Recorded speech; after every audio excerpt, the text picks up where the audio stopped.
Imagine she just punches, does 1 damage, just like, hey, so he only had, like, 1 hit point. He's back on death saves.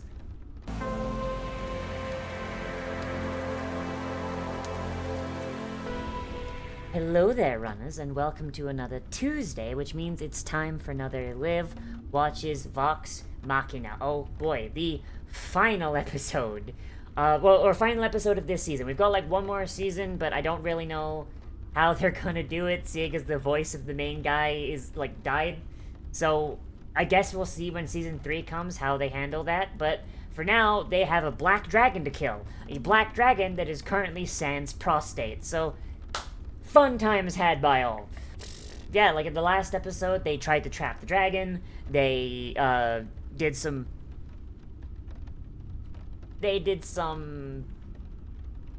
inventive use of an immovable rod, so that's cool. That's fun. And now the party has been split for the 3rd time this season. Man, for a lot of people's first introduction to D&D, Vox Machina kinda breaks every single fucking rule, don't they? Maybe that's why a lot of my players break the fucking rules all the time, but oh well. Oh well. But let's get in here, and let's see how they kill this big old dragon, shall we? In 3, 2, 1, and go. An amateur colonoscopy, Jesus. I'm gonna be honest, like, as much as I say, like, oh, it's breaking the rules of the whatever, but, like, I'm gonna be honest, I wish I had players half as creative as this show, like, holy fuck.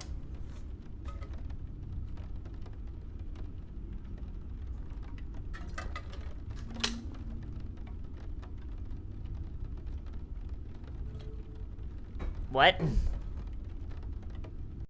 What?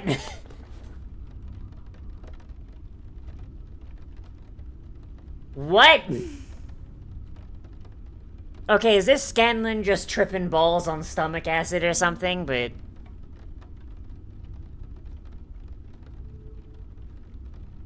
Oh, no! Oh, no, yeah, no, our boy is having a concussion dream.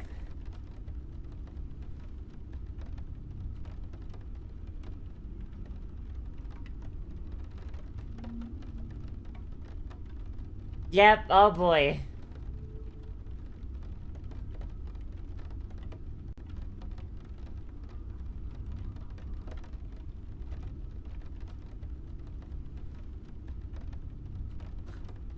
Ain't nothing like a concussion, oh boy.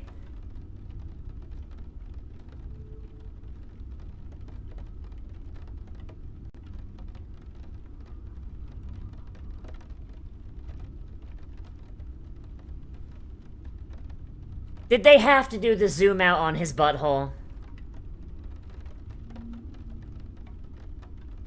Did they need to do the zoom in on his butthole? Did they really need to... What am I talking about? Yeah, of course they did. Oh. So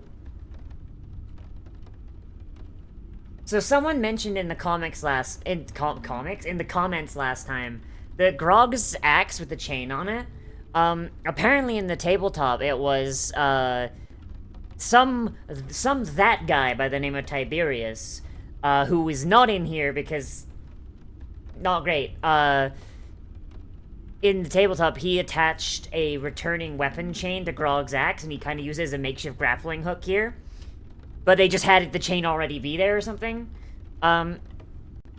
Gonna be honest, it kind of, it reminded me of a story when I played an artificer, and I enchanted our fighter's longsword with returning. Because the fighter wanted to, like, be able to throw their sword. And so I was like, yeah, I'll put returning weapon on your sword, why not?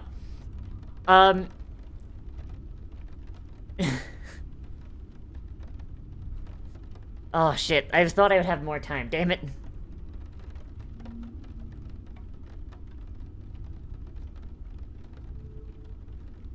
Wild shape.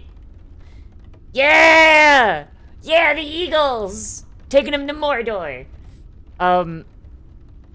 The point being, but basically, he didn't really want it to be like, oh, I'm gonna throw my sword and have it come back. No, more often than not, he just wanted to have it be like I've left my sword behind. I'm just going to use it like Thor. Just put my hand out and the sword returns. There was one time where the sword came back and it had a goblin attached to it.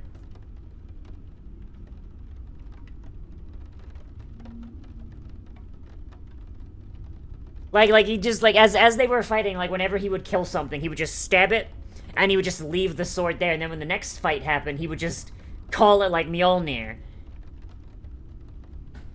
Damn, rip the boy. Rip the homie. Yeah! Oh, local barbarian, too fucking stupid to let go.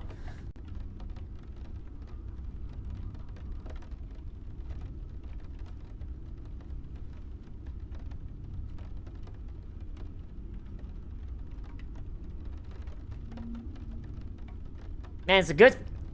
Yeah, like, this entire... Just, like, I did it as, like, blah, blah, blah, blah, blah. Like, I thought at the moment, I was like, oh man, this is gonna be funny. Okay, let's just kill the goblin and move on. But the DM, right? Like... The DM wanted the goblin to be like, oh, a friendly NPC.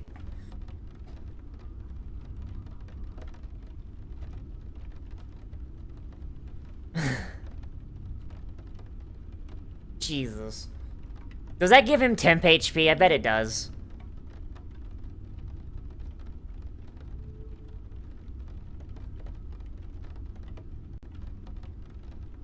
Ooh, boy. Ooh, boy, Grog does not... Ooh. That's a yikes.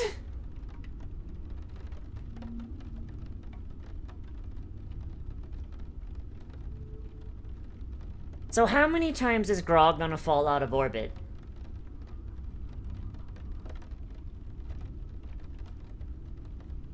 Like, that's the second time Grog has, like, just fallen out of orbit. How many times?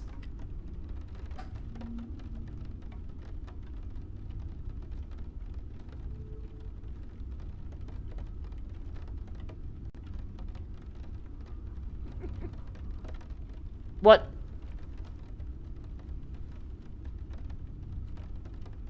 Did they not realize that this thing was gonna...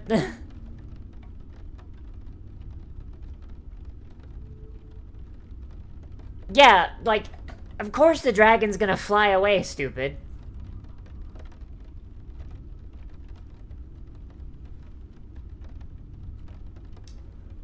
This man's...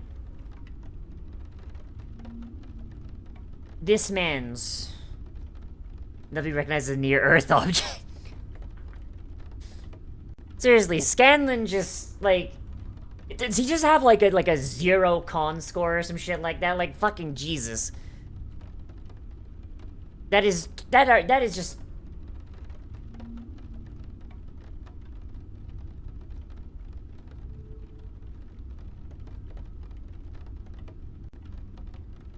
Local gnome, just absolutely concussed. Yeah, bird! Bird wings! Birdman!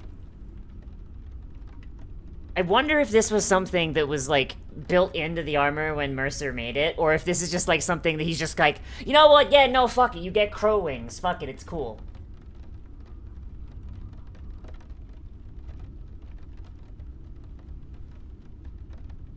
Someone remind me to tell the goblin story at the end, because I can't...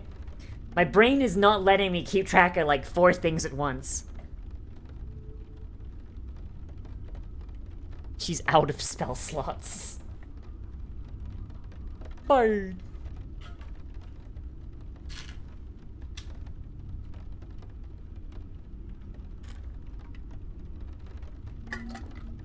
Jesus Christ, Keyleth, keep... Keep it in your pants, Keyleth, Jesus.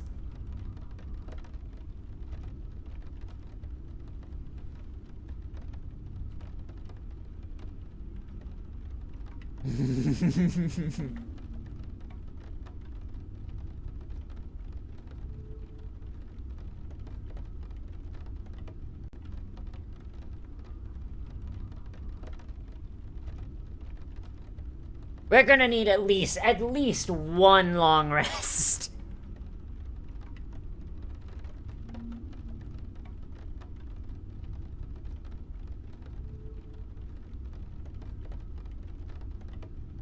I mean, you'd think Scanlan would be used to failing by now, huh?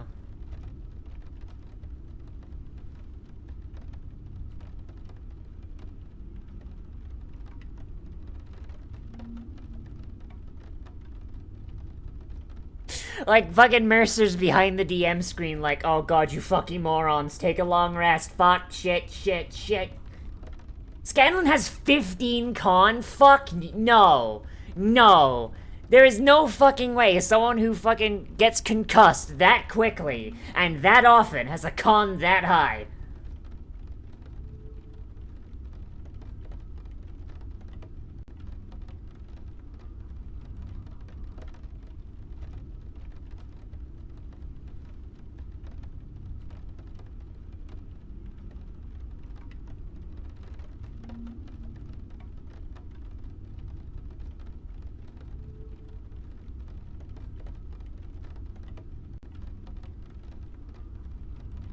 Seven wisdom and 20 courage. Jesus.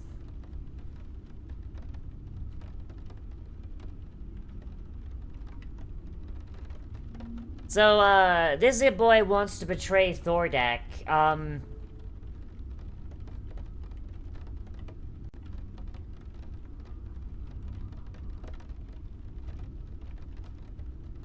Okay, so Thordak, in order to... So, emergence. Is Thordak just Tiamat? Is Thordak just legally distinct Tiamat?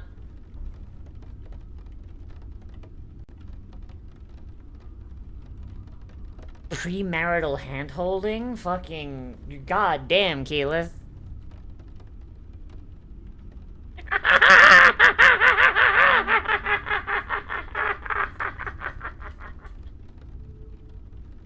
The safe word is Chenga?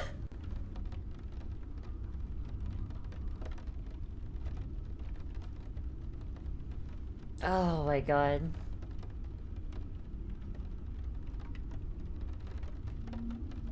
I mean, running away from a dragon is generally not seen as cowardice, it's generally seen as best practice.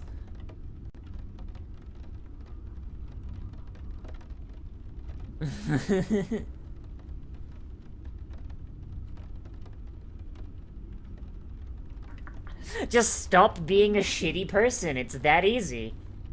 Oh no.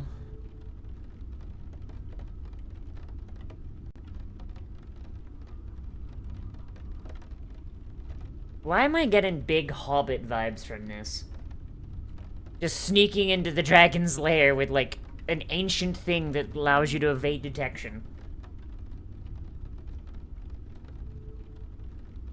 Jesus Christ. Okay, what is his actual move speed? That is insane. Ah. Well then.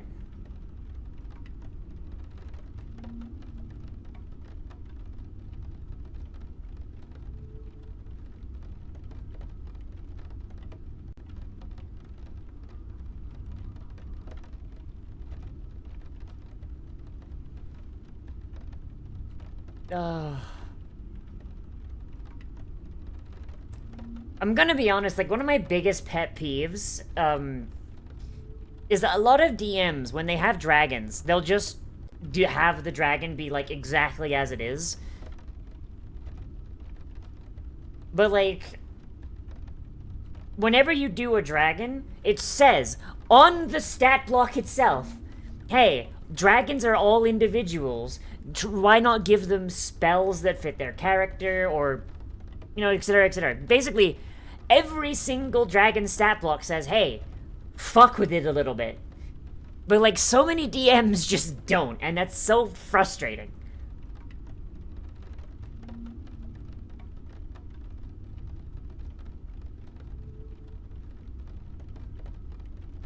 You know, like, the fact that Umbrasyl has, like, invisibility and, like, healing spells and all this other stuff that, like, makes him more powerful. That's really, really cool. I think my tracking is down. God fucking damn it.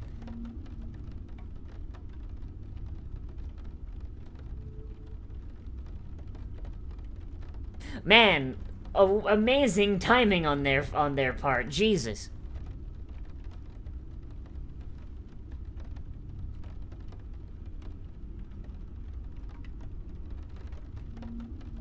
Scanlan's stat average is 13, 20 charisma, 7 whiz, 15 con, 11 dex. Gee, no wonder he doesn't bother with weapons with the dex that low. Jesus.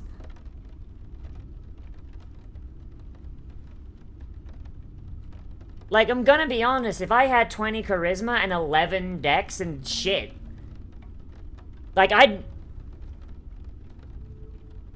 probably go pure spellcaster bard, too.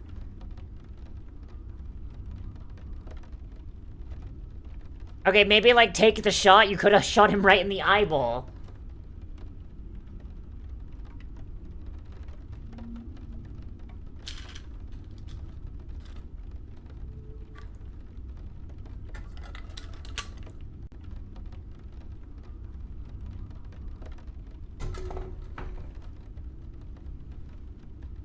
Man, fighting an ancient black dragon with no resources left and almost everyone damaged in some way?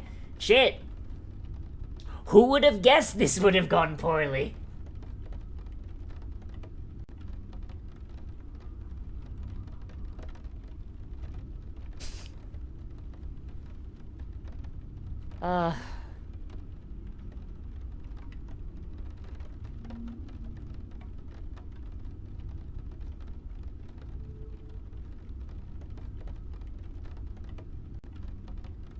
Okay, but like, this is a big-ass dragon that can fly.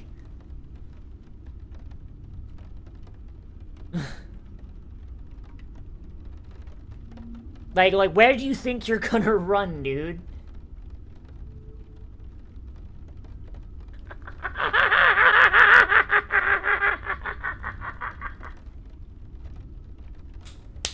His first thought was the fucking safe word.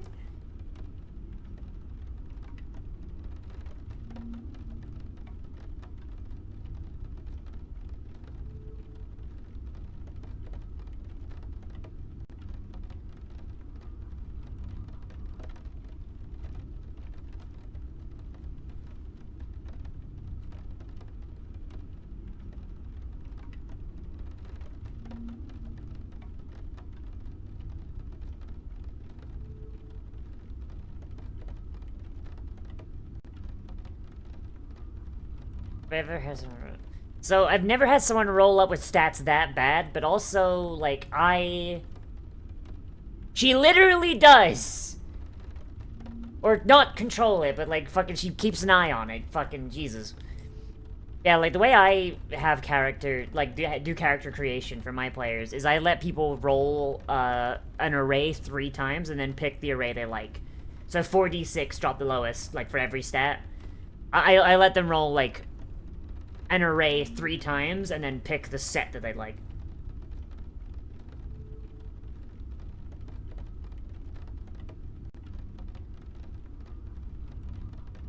I've never run into that, but I imagine statistically someone must have.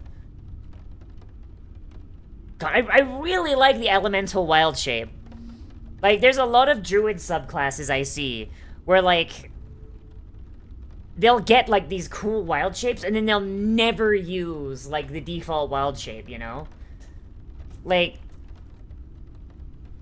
I had a wildfire druid once, who, like, literally said, like, oh, man, what are we gonna do? Like, if only there was some way we could get someone in there who could just make themselves small enough to crawl through this hole and see what's on the other side. I had to remind them that they can turn into a house cat. I had to remind them that they can turn into a house cat. Like, just because you get an improved wild shape does not mean you lose the original wild shape. That's what makes druids so... Yeah, Grog! Yeah! I love the boy!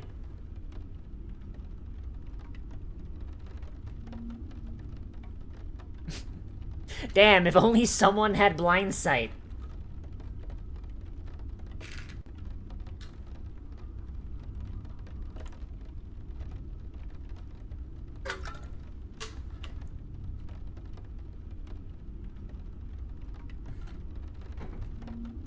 How did they forget they have a Wonder Twin?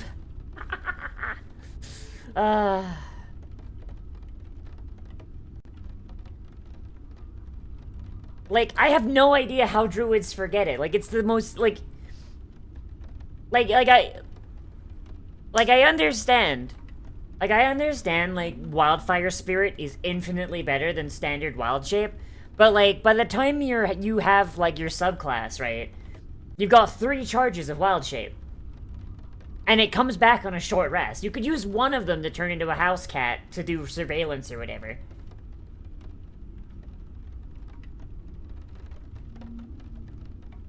Aw, man. Character growth moment for the boy.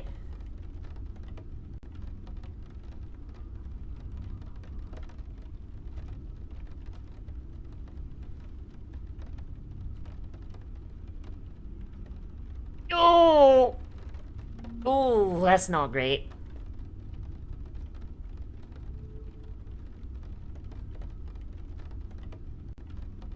My man just got those gloves, and now he's gonna lose them.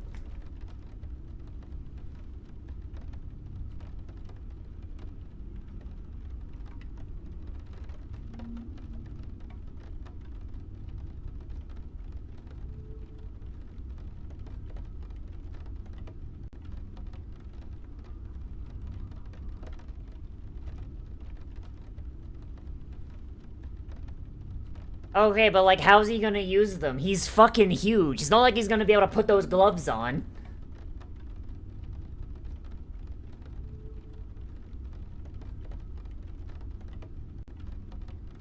Yeah, the boy! Let's go, Scanlan! Now he's gonna swing that thing with fucking 11 decks, which probably not gonna go well for him, let's be honest. I mean, unless, of course, the blade scales off of charisma. In that case, then shit, that's really strong. The musical shout makes me think that maybe it does.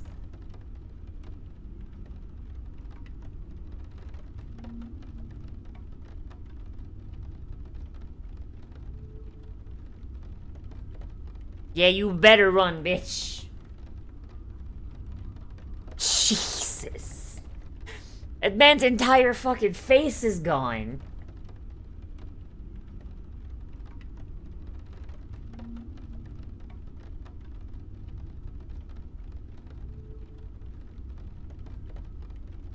Damn, I can't believe he's gonna roll a new character.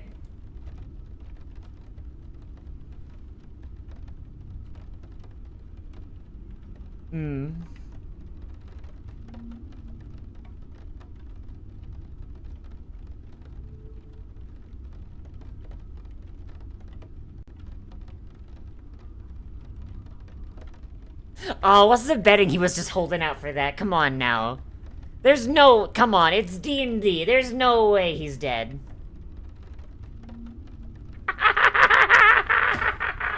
Knew that was coming.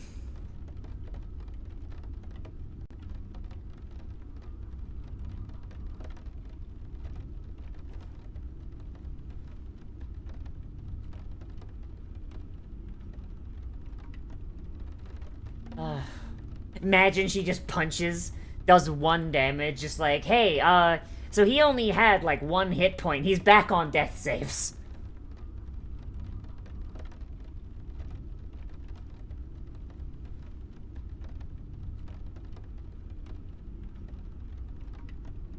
Hell yeah. It's not theft. It's not theft if a dragon stole it first.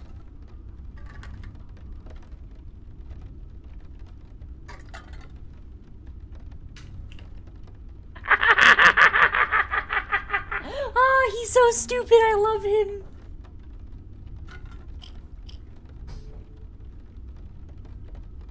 Oh, I love our stupid boy.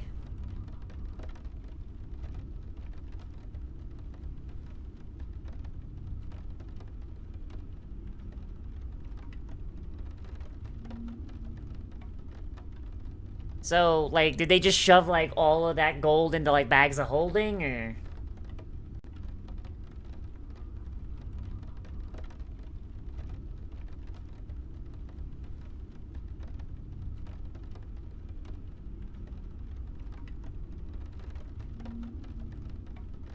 Yeah! Look, I don't believe in your bullshit religion, but I believe in you. Like, oh, Jesus. The dragon is legally required to check his gold at the pearly gates. Make sure to...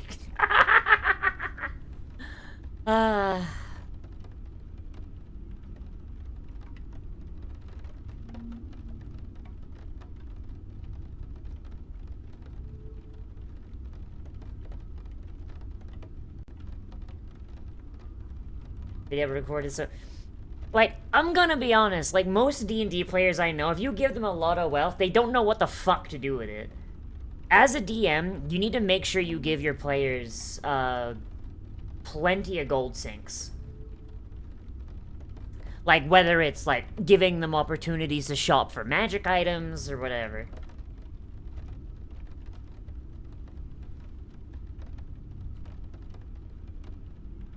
Hooray! They saved the day!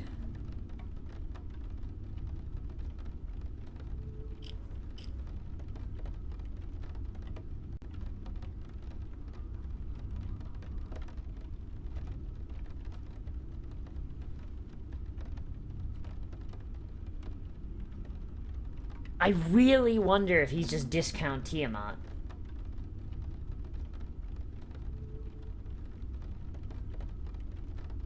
Oh! Oh no!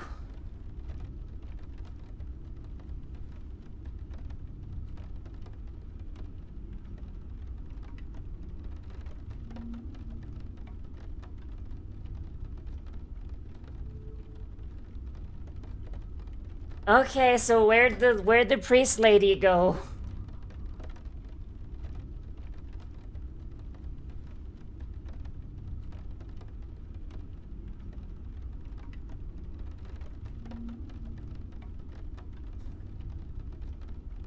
So this is a green dragon, right?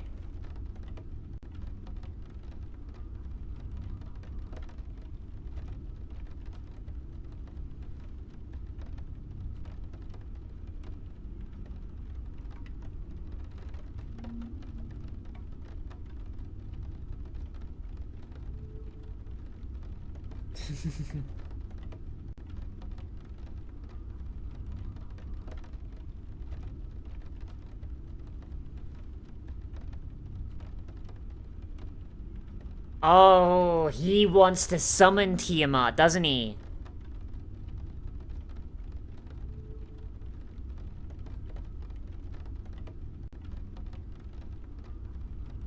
Alright, show me the boy. Show me the boy. Show me the boy.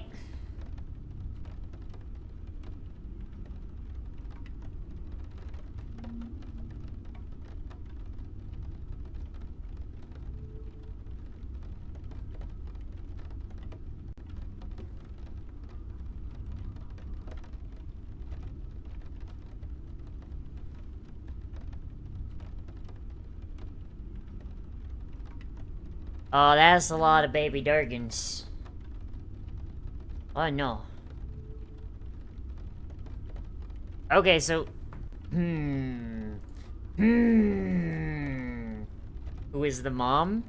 Good question. Okay, so... I don't know how much, like, Wizards of the Coast lore they're allowed to use. They couldn't use the Raven Queen. So here she's the matron of Raven. It's the same fucking person, just legally distinct, essentially. It makes me wonder, like, are they allowed to use Tiamat? Because Tiamat is not... Tiamat's not like a unique thing. Neither is Bahamut. Like, their usage in the Faerunian pantheon is, yes. But, like... the concept of Tiamat, the mother of dragons, and Bahamut, the father of dragons, like, it's, like, they're in Final Fantasy, for fuck's sake, you know what I mean? Like, they're not Wizards of the Coast unique things. I think the specific interpretation of... Actually, you know what? Before I say anything, actually, let's look up mythological Tiamat. Tiamat is the Mesopotamian religion. Okay, so so original Mesopotamian Tiamat is a sea serpent. But they're not sure. And she is also the mother of dragons there. So, I think, like, the five-headed... Tiamat is angry none of her kids celebrate Mother's Day. No, Tiamat has, like, a bunch of shit going on. But yeah, so Tiamat, like, the idea of Tiamat as a dragon with the head of all chromatic dragons, of all chromatic dragon colors, I think that's D&D exclusive. I think that is specifically them. But the idea of her as the evil mother of dragons sealed away in hell, I think that is something that is... I don't think wizards can claim that. So I think that's fine. So it does make me wonder what Thordak's plan is, because it's like... I think the main thing that would get other chromatic dragons to turn against him would be if he planned on resurrecting Tiamat, because Tiamat's really bad. Tiamat is rough. She's the mother of all dragons, same as Bahamut is the father of all dragons, but she patronizes the chromatic dragons versus Bahamut that patronizes the metallic dragons. They had a divorce. It was very messy. Tiamat got the chromatic dragons, and Bahamut got the metallic dragons. And, when a metallic dragon dies, they go to Mount Celestia, they hang out with Bahamut and his buddy Torm, and they essentially become, angels of enforcing order and law and shit, right? When a chromatic dragon dies, they go to Tiamat's hunting grounds, and Tiamat hunts them, eats them, kills them in forever, and it's not great. Yeah, I do, getting back on track, I do really, really wonder where that's going. I really do. But I guess to finish the story that I was talking about initially when we were starting, yes, so we had a fighter. I was playing an artificer. I gave returning weapon, to the fighter on his sword. Not because he could throw it, like, throwing a weapon is always an option, but he mostly just wanted to be able to do, like, the Mjolnir thing of just kind of like, ha-ja, and, like, the sword just snaps to his hand. And, like, so what he would do after a fight, he would just, like, after finishing a fight, he would just, like, leave it, like, assuming we were going to, like, go back to a place before, right? Like, if we were, like, you know, if, like, oh, we're not gonna walk past here again, or we're gonna walk really far away, so it's gonna take forever, like, of course, yeah, he'd pick it up. But if we were just, like, in a cave or a dungeon, and it's just kind of like, yeah, no, like, we're going to be walking, like, 10 feet for another fight, fuck it. He would just leave his sword behind. And it cost him, like, a fucking action, but, like, he had, like, a bunch of other shit he could do he didn't need his sword for, so essentially he's just like, yeah, I call my sword back to my hand, and then I do, like, I think he was a battle master, so he had some maneuvers or something he could do. One time, however, we were on our way out. We just reached the end of a dungeon, and he's like, alright, yeah, I guess we're leaving. Okay, I summon my sword. Whoosh! And the sword flies towards him, and we just hear, the entire time. Because a goblin had found the sword, picked it up, and gone, oh shit, well, I guess they left this behind. This is mine now. And then, whoosh! Gets dragged along. And just, like, my initial reflex was to fucking kill it. But, like, yeah, and, like, a lot of the party was like, yeah, no, just fucking kill, it's a fucking goblin. Hey, thank you for the follow, Watermelon Watatuya. But, the DM intended for this goblin to be, like, a helpful NPC that we would run into. And... oh, God, like, I don't really know why he chose this as the way to introduce... I'm assuming that there was, like, another way that he wanted to introduce this character to us, and it just didn't pan out. So he's just like, fuck it, right, whatever.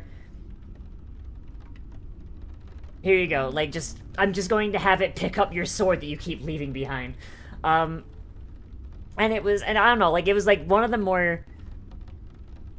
It was one of the more, Fuck, my brain doesn't want to work. Ah, shit, I'm sorry, I keep having that today. I just get distracted mid-sentence. It was one of the more impactful, character introductions that I've seen in a while, and it just lives in my brain. And now whenever, like, someone asks me for returning weapon, I hope they'll either be less dumb or more dumb with it. But yeah, talking about, Vox Machina as a whole, because that's, like, the last episode of the season, I really thought it was neat. The whole fight with Umbrasyl took up the majority of it, which is good. I liked the parts where they were just inside it, and they're just like, okay, shit, this is a really bad idea. Shit, like...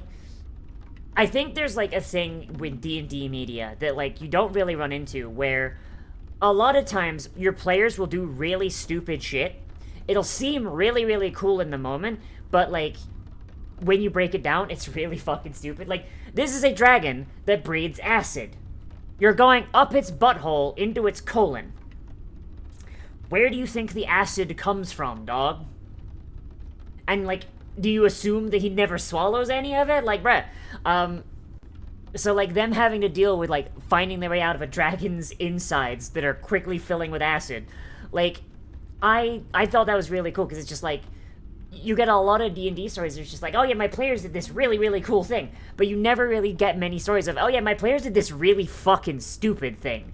And I like that we get that in spades here. Just kind of like, hey, here's them doing a really, really cool thing, but also, for every one of those, there's like 3, Vox Machina's doing something fucking stupid. And that's fun. I like that a lot. That's like 90% of the fun of D&D is your players doing really dumb shit. The fight in the mountain, I really like. It was a lot more spectacle than real fight, but, like, I honestly like it, because I feel like it's making Scanlan into more of a character than just horny bard. Like, he's still a horny bard, but now he's a horny bard with trauma. The #1 way to make your D&D character a lot more interesting. And